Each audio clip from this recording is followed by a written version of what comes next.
Stereotactic radiosurgery and stereotactic radiations are very high end of radiation therapies.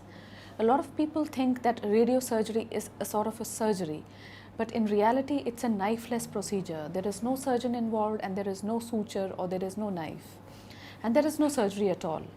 So what exactly it is that once we have identified that this is a patient who needs a high end of radiation, there we do a very sophisticated radiation. So where are these situations? These are some small tumors in the brain like meningiomas, acoustic neuronomas, or some metastases which are very small in size, some AV malformations where despite that they are not cancers, but they are in the brain and at a location where surgery can be detrimental. So we try to destroy those cells by radiation only. So we conduct a MRI and localize the tumor. After that, we create a specialized frame of the head. It's a special stereotactic frame which helps to locate the tumor in the X, Y and Z coordinate. So it is giving a three-dimensional picture of the tumor on our computer scans. So after localizing and taking a CT scan, which is again a specialized CT scan with very thin slices, we fuse the images of the MRI and the CT scan. They should be perfectly overlapping like a carbon copy, because a CT scan does not give much information about brain and an MRI gives a better information, but both are required.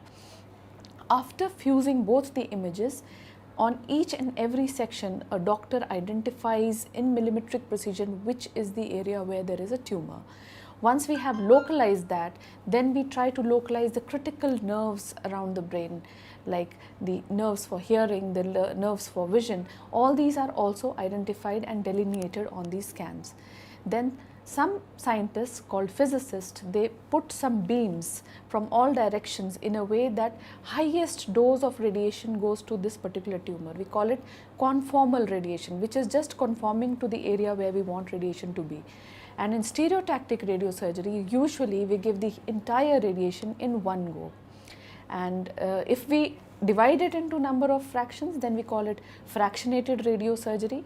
And if we are doing it in 30 days, we call it stereotactic radiotherapy. So once the physicist has created a plan, then the patient is taken on a radiation machine. On that machine, a CT scan is again done. That CT scan identifies whether the patient has moved in between the first scan and the day of treatment delivery.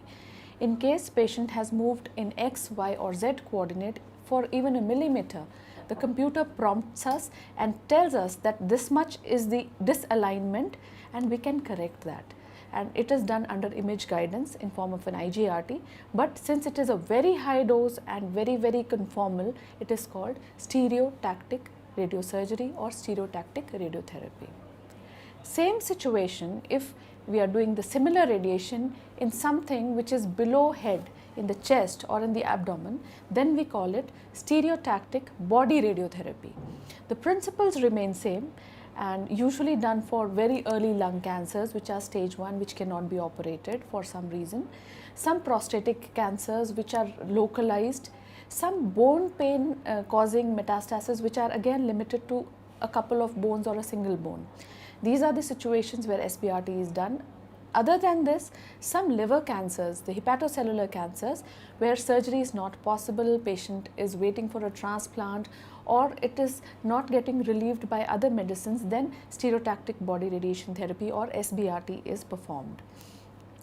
SBRT again entails creating a mask of the body, fusing images from all the diagnostic studies which have been done, and then creating a plan of delivering very high dose of radiation in small duration.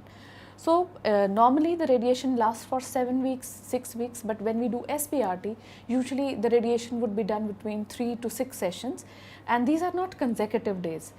We give gaps in between because we are giving higher doses, so we want the cells of the normal tissues to repair themselves. So usually they are done on non-alternating days. But overall duration of treatment is less when we do SRS and SBRT. There are many studies which say that if we are doing SBRT for the tumors, so the body immunity also improves, because when the cells die, the tumor cells die, they release certain chemicals which help in healing the disease in other parts of the body. We call it the ascopal effect in our language. So SBRT is definitely a new tool on board which is effective in some limited situations and is being utilized to give relief for a lot of cancers in the current scenarios.